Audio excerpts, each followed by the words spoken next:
everybody. Welcome to Spotlight on Middle Country. My name is Lenore Paparocki, and I am the president of the Greater Middle Country Chamber of Commerce. And my name is Alex Blend from the Miller Business Center at the Middle Country Public Library. And today we're here with a very, very special guest.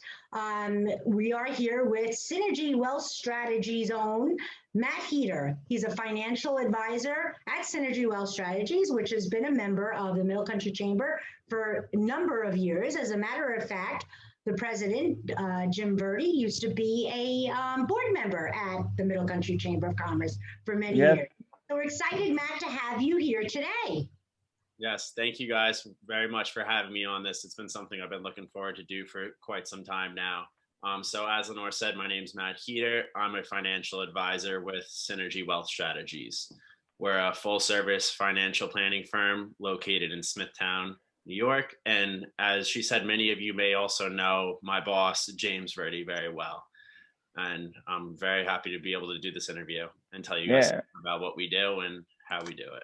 Yeah, welcome. To have you here. Yeah, absolutely. Welcome to Spotlight on Middle Country. Let's delve into it.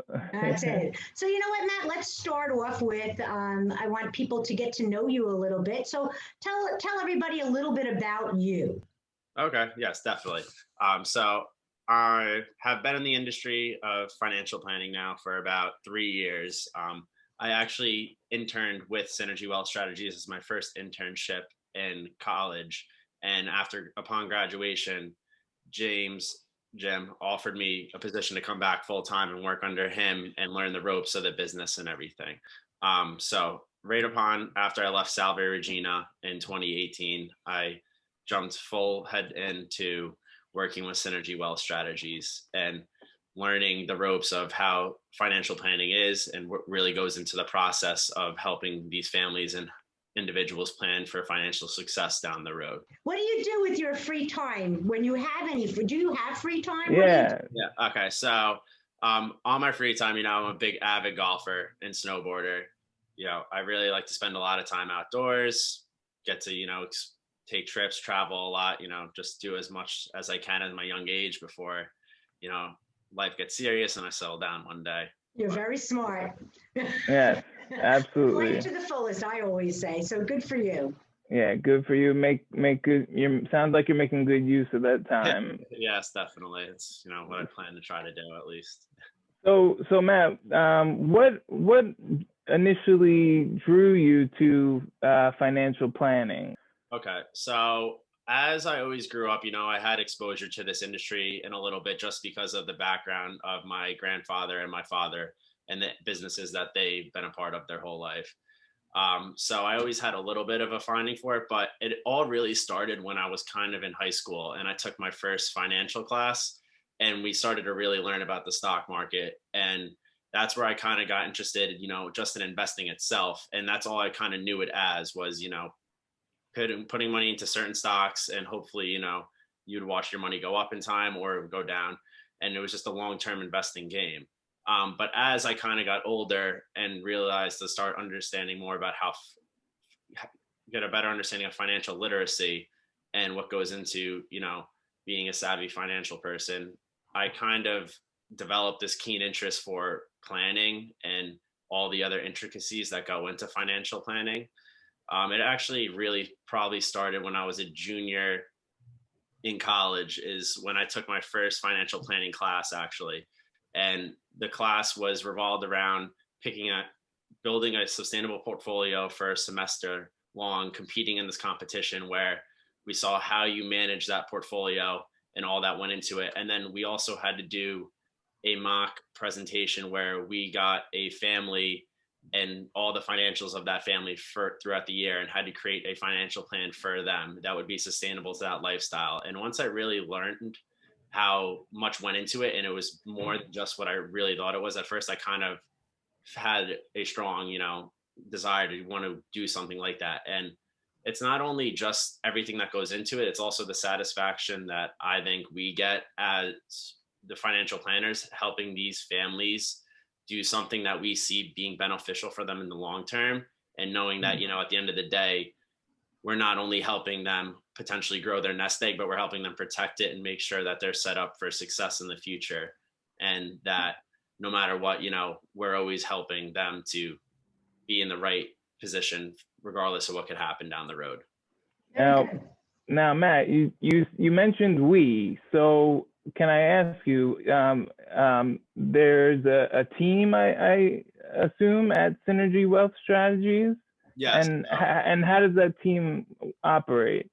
Definitely. So James Verdi, actually, our president and founder, created a very strong team underneath him. He understands that it's not a one-man show when it comes to financial planning, and that you need all different assets of the business to be not only a strong financial planner, but to also be a strong business in the community. So you have him and myself working in tandem with the financial planning, along with our assistant Jen, who serves as our client service associate and helps do a lot of the back end of the office stuff, as well as Lenore, who's our wonderful business development representative, who's been helping us get exposure out in the communities and gaining a strong foot presence among our potential clients and people that may know us as just Synergy. We're putting more of a face to our brand as well, so people can know us as more than just a name. Right. That's and we awesome. also have a collaborative, right, with the with some business attorneys and some accountants who can actually work together with one, client and advise. You guys can advise a little bit more better, because they know every portion of their finances and their legal stuff, right? It becomes one big family, correct? Yes, definitely. So, like many other advisors out there, everyone has kind of professional relationships. We just think that we have some very strong connections with some very well known and successful accountants and attorneys in different facets of the law and tax, that not only gives us a very strong understanding of what we are doing for each client, but to know that when we recommend a certain advice for a client, that we're giving them the best advice that we possibly could for that situation, to make sure everything is taken care of and there's no potential for any errors or mishaps. Right. Yeah, what I always say is, what makes you different? And as far as I'm concerned, it's the teamwork that's behind the four walls of Synergy Wealth Strategies. That's what makes you different. It's just not one person, one financial advisor. It's the team that we put together that makes us strong. Yeah. That's awesome. And I just want to, I'm sorry, I just wanted to add, it's nice, like in financial planning, something that I don't know anything about. So I may be calling you after this, Matt, to set up something for my personal finances. But it's good to put a face to the name, like you said, like, so people know, okay, who am I dealing with? I'm dealing with Matt Heeter, I'm dealing with James Verdi, and it gives more of a like a person, a face, a personality to that the company and who the client is working with. Yeah. Right, exactly. In our business too, it's great to have a reputable name like a Morgan Stanley or a Chase or a Goldman. But at the end of the day, it's also, the biggest thing that could help the client know that they're in the right hands is the trust that you could have with your financial advisor. And, that's what we try to bring to the table, is be as transparent as possible and show that, you're in caring hands. Yep, that's a great point, Matt. That's a very good point. So one of my questions is, though, so I always say I'm old, but for many, many years, you really, you think about it and you say, all right, well, so I have my 401k, it's with my work, because that's where most people have it. And I don't have a lot of money saved. So why do I need a financial, planner of any kind? So I always feel like financial planners are meant for people who have wealth. So I have no wealth. So tell me why I should still be bringing all my money, or the little bit of money I have, to Synergy Wealth Strategies. What can you do for regular people? Lenore, are you specifically talking about me? Well, Alex, you did bring it up that you were bringing your money over. So I'm making sure that you're taking your time and you're bringing it over and I'm sure it's the right people, but let's let Matt explain why it's the right thing. Definitely. So that's actually one thing that I think we're over at Synergy Wealth Strategies doing, especially with the addition of myself, trying to break the stigma of is that financial planning and wealth managers are only for the wealthy. So, when you really think about it and boil it down, that everything that we do could be done on different levels of people's income, regardless of how much money they have or how much they have in savings. There's always a way that we could help someone plan and better their financial future without them needing to have $1 million in the bank account. So a good example of that is, we do a lot of work on the day-to-day with helping people put away money for retirement accounts and making sure that people are putting money away in the right and correct retirement accounts, making sure they're optimizing, the biggest tax deductibility that they can, while also putting away the most and picking the right investment choices. Now, everyone thinks, oh, I only have a little bit of money now. That's not going to benefit me in the long term by working with someone. But if you really think about it, there's this thing called the rule of 72 in our industry. It's a very common thing. It's that you take the return of an investment and you take that number and divide 72 by that number, and that's the amount of years that your money will multiply. And once you get into compounding interest, that's when you actually start to see the real multiplication of your money over time. Now, someone might say, oh, well, I'll just pick a random safe investment and I'm young. I don't really know what I'm doing. So I'll just go forth and choose whatever looks, good. And they might be doing themselves some justice by, by getting into the investment game, but by actually sitting down with an investment advisor like ourselves and going over a potential plan, even though it might not be a lot, that little sum of money in 10 or 20 years, 10, 20, 30 years from now could actually become something substantial as long as you let it continue to reinvest over time. There's also another big area that I think for, younger professionals where we could be a big asset is making sure that they're protecting themselves and their families and their loved ones with life insurance. So that's one thing that people don't really see us as financial advisors doing because it's not in our name. But we help, make sure that everyone that we work with has the correct life insurance coverage on themselves, just in case, anything is to happen during one of these, dark days where, someone passes unexpectedly, especially right now, during COVID. You've seen many of people, unfortunately, pass away without knowledge of it. And when you see that happen, and more times than not, you see these families not have the resources or the understanding of what their loved ones, had stashed away, or wishing, we had this life insurance put in place because this would have helped us pay off the mortgage or, supplement income while the wife or the other spouse is trying to find a job. And more times than not, you see people wrongly thinking about life insurance and not properly using it in their plan. And that's something that, we kind of try to hope to get out there to those people who could benefit from it. Sure. Yeah. So you're never too young then, is what you're saying, as far as I can hear. You're never too young to ask for financial help and get yourself set up. As a matter of fact, the younger the better, as far as I could see. Is that correct? Yeah, no, definitely the younger the better, actually. I have put together, some PowerPoints in the past that I did give to actually one of the chamber meetings, and I probably will continue to give some more about those. It's just the, eighth wonder of the world, as Einstein said, it was compounding interest. And the more that you could put away at a younger age and let it sit without touching it is the better off you'll be, come your full retirement in your 60s. Right. It's just the earlier you could start, the more you can put away in the beginning, the better off you'll end up being in the long term. Yeah, but Matt, then on the other side of it, what about the people who, like me, went through a divorce, kind of lost everything in the divorce, and have really starting out or all over again later in life? Is it ever too late to start also? No, it's definitely never too late to start, without a doubt. And I think that's another, benefit of working with a financial advisor is that, in your head, you might say, I don't have the ability to put away, this much, or I don't really know what to do, so it's not worth it.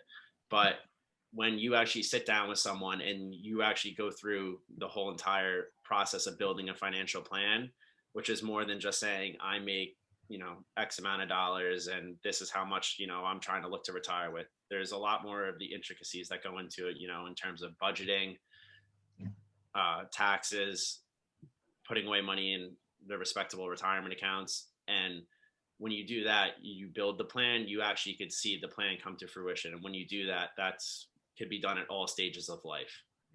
It's never too late. Never too late. That's awesome. Too early. Great, great. So, Matt, I want to ask you about what just was in the news big time last week, the last few weeks, actually, all about, I don't understand it, so I'm hoping you can, in layman's terms, help me to understand it, and then hopefully the viewers, there's a lot of viewers out there who don't understand it either. But the whole GameStop thing, what exactly happened with the stock market and the GameStop and all the controversy that came about with it? And what is a meme stock? Okay, so the meme stocks, were a group of collective stocks. There wasn't one individual one, there was a few, just to name them, where AMC, the theater company, actually, GameStop, which was the biggest one of the, the most prolific. Then you had Nokia, BlackBerry, and a few others. So these stocks were actually a victim of the subreddit chat boards, of today. Essentially, what happened, and if you really think about it, it was pretty savvy by some of these guys to pick up on it, was in GameStop, there was over 120% of the stock was shorted by some hedge funds and, other institutional investors out there.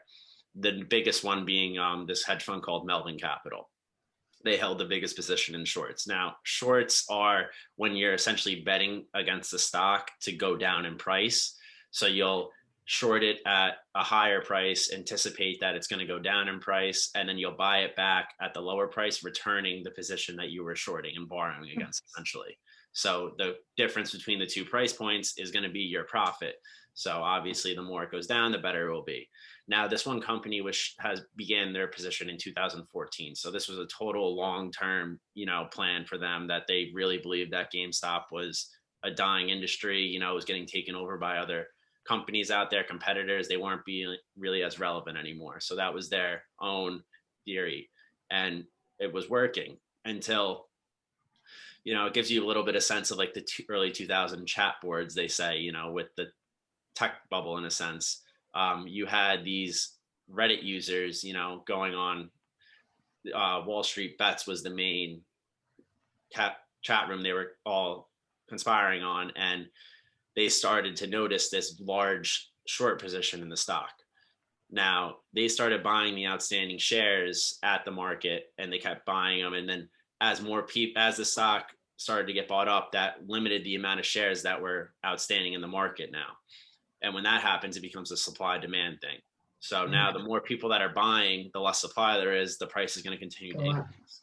Mm-hmm. So as that happens, these hedge funds that were betting against the stock going down now had to begin to recover and buy back their shares to cover them, because when you borrow the shares, you're on something called margin in our industry.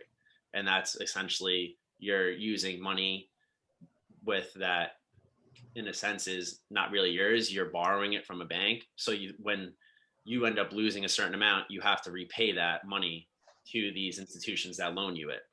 And what happened was they started driving the price up too much that these hedge funds they had no choice but to cover.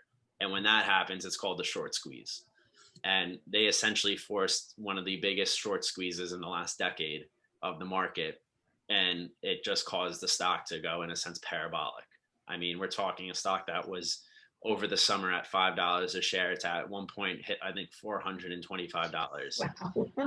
So, I mean, It was, if you got in at the beginning, it was crazy. But unfortunately for some of those, who were late to the party, a lot of, younger investors, it could have been, or just inexperienced investors, started jumping on board. And what happened was some certain platforms, you know, TD Ameritrade, Robinhood, and so forth, actually shut down trading on those stocks, disallowing any investors from purchasing them. So that caused the prices to drop substantially. And then anyone who was on margin borrowing money ended up getting wiped out, and their accounts, you know, got pretty much destroyed. Wow. And there was a lot of uproar about that. But, you know, the SEC, everyone's looking into it, and it doesn't seem like there was any foul play on either end. It was just actually regulations that are put in place to kind of prevent stuff like this from happening. And it's unfortunate to see, but this is, in a sense, kind of what could happen when you don't really understand what goes into the market and these underlying investments, and how it could be. It's a really risky game, you know. Stocks don't only go up regardless of what people say, and there's a lot of risk that goes into, you know, playing certain positions, especially these so-called, you know, we'll call them the meme stocks. Right. So you had really big winners and really big losers. Yeah. Right? Pretty much. Yeah, that unfortunately, you know, and the scary thing of it too is that some of the big winners still were hedge funds who were just on other ends of the trade. So, you know, they won, some lost, unfortunately. And some people, you know, just hope didn't put their whole life savings into these stocks, banking on it going only up, and unfortunately not. Yeah. Yeah, interesting.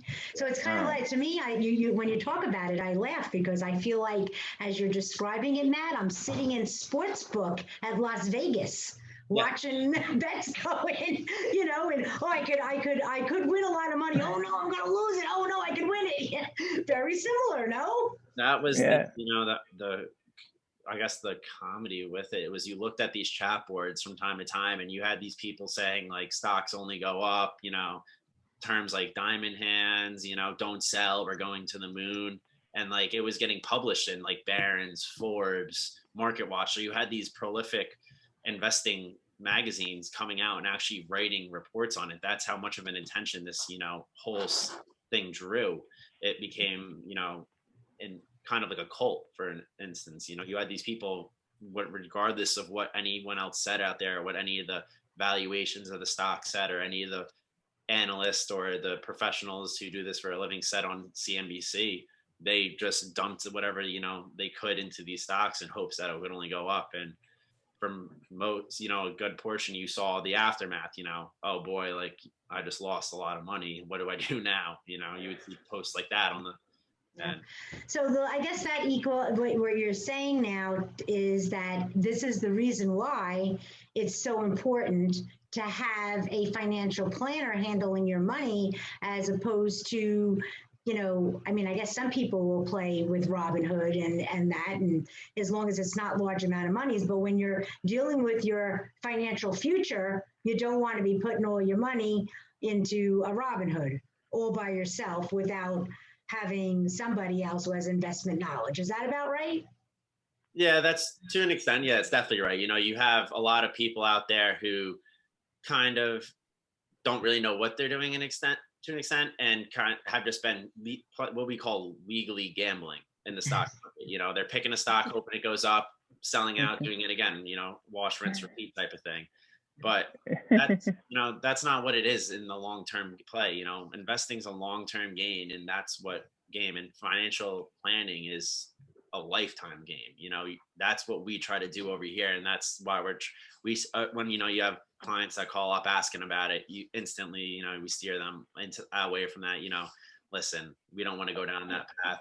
This is the plan we set in place 10 years ago. We got to stay to this plan, because if we don't, and something potentially messes that up, you know, that could derail the retirement that we had envisioned for you. Surely. You know, it's all about planning ahead and planning smartly. Like you said, you know, you don't want to go out there and pretend like we're in Vegas. You know, it's about playing the long-term game, not the short-term. And that's a great way to kind of end the segment. It's about the long playing game, not the short term. Absolutely. Yeah, definitely. So Matt, it's been great talking to you today. Thank you so much for being on our Spotlight on Middle Country. And we really enjoyed talking to you. I learned, and I'll sit at a desk right across from you, but today I learned a lot more about you than I ever knew before. That's what makes this Spotlight on Middle Country so great. You really get to know people better than you would if you were just at a networking event. So if there's anybody out there looking to get to know let people know who you are and what your business is about, we're always looking for guests